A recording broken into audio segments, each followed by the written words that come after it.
Hello and welcome to this video with me, Coach Reese. I hope you're all having an amazing day. So in today's video we are going to take a look at the false nine. We'll take a quick look at what it is and some of the roles and responsibilities in and out of possession. As always, I will leave timestamps and chapters below. Let's get started. So firstly, we're going to think about the role of what we'll call the traditional striker. And in its most simplest, the traditional striker is the team's highest player, and their role generally consists of staying nice and high and making runs in behind and scoring goals. If the number 9 is used as more as a target man, they might be used to deal with longer balls and try and hold up play for teammates, or they might be in the box to deal with or be on the end of crosses, again hoping to score goals.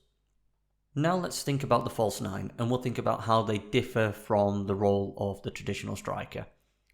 And simply, the false nine moves the other way. So instead of making runs in behind, they're going to look to drop deeper to try and get on the ball. And with this movement deeper, they're looking to try and get on the ball and link play. And along with that, they're hoping to cause disruptions in the opposition's defensive structure. So as our striker drops deeper, a centre-back may come with our striker, which will create space in behind that could potentially be exploited by another player. With this movement deeper from the false nine, we'll see them move into areas that we might commonly associate with the team's attacking midfielder. So we'll see them move into the areas between the opposition's midfield and defensive lines. There are some instances, Harry Kane's a really good example of this, where they might move beyond multiple lines to try and get on the ball and link play. As we've mentioned, a big responsibility of the false nine is to get on the ball and link play.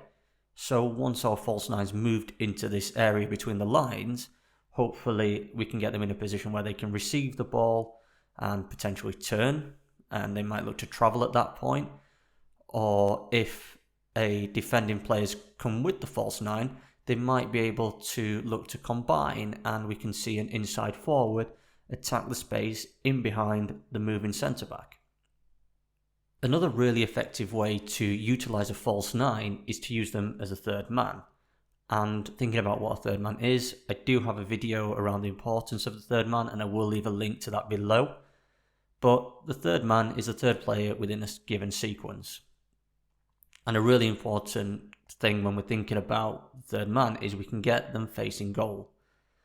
So for example, we might play beyond our dropping striker, potentially into the player in the half space, who can set the ball back to our false nine, who we've got hopefully facing goal at this point, where they can be used to potentially shoot depending on the distance from goal, or as we've mentioned previously, they might look to link play, or they might just look to change the position and location of the team's attack.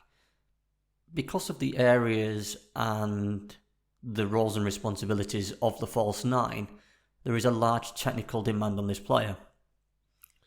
So in terms of profile, what we tend to see is we see the false nine's profile resemble more of an attacking midfielder than it might a traditional number 9. Manchester City last season are a really good example of this because they often played with a false nine, and instead of using a player who we might consider to be a striker, they just used midfielders in that role. Because of the demand and the roles and responsibilities required of a false nine, a midfielder might be better suited to this. There's also really good examples of Spain doing this, and they used Fabregas in a false nine. The out of possession roles and responsibilities of a false nine tend to be very similar to the out of possession roles and responsibilities that we would see with a traditional number 9. So during a press, the roles will be very similar, and during the team's mid and low blocks, they'll be very similar. It's really in possession with a false 9 when we see the significant change in roles and responsibilities. And so that's a look at the false 9.